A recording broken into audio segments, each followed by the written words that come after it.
Last week we spoke about unmanned vehicles. Here we have our typical human figure, and traditionally we would start by rendering some lines to support the vehicle. Potentially we'd be looking at ranges of motion and your ability to look at the display.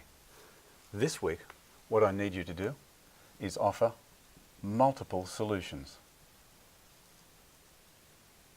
How are we going to do that? We're going to do that by challenging convention. So what I'd like you to do is demonstrate how you're going to challenge convention. So you could immediately ask yourself some questions. Why do we need to have visibility at all?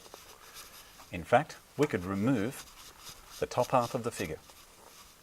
Maybe your figure is in a reclined position and the head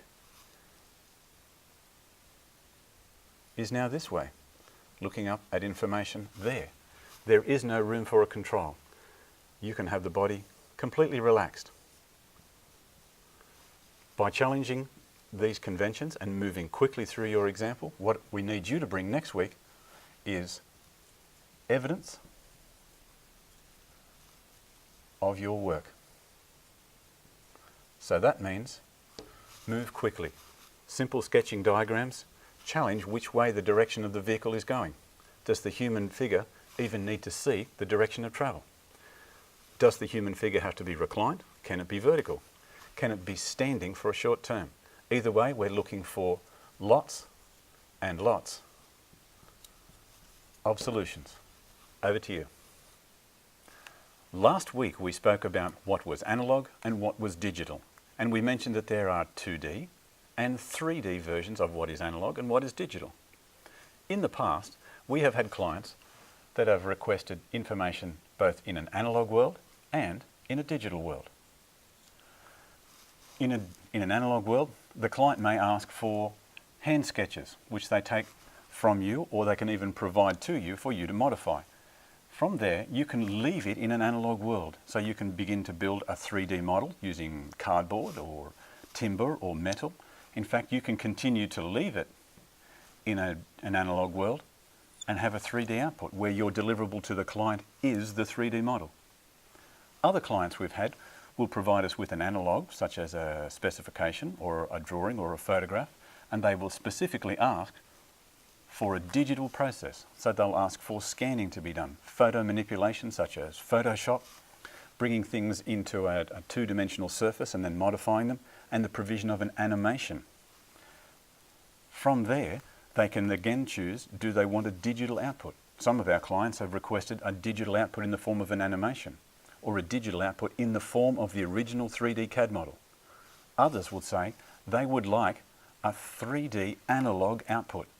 This is the power of something such as 3D printing. You've invested all of your time in the digital process and the analog output is really small. Other times you will have a digital input, such as a digital photograph. From here, you can leave it in a full digital system. You can leave it as Photoshop.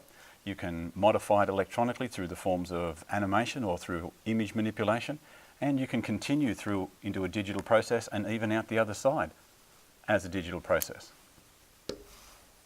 Sometimes, and this is a twist on convention, is you can leave it in a digital world and then bring it to analog just before you make a deliverable to the client. How would you do that? 3D printing, 3D images from your CAD model straight off the screen. So we've just gone from digital all the way through to analog. This combination is called a roadmap.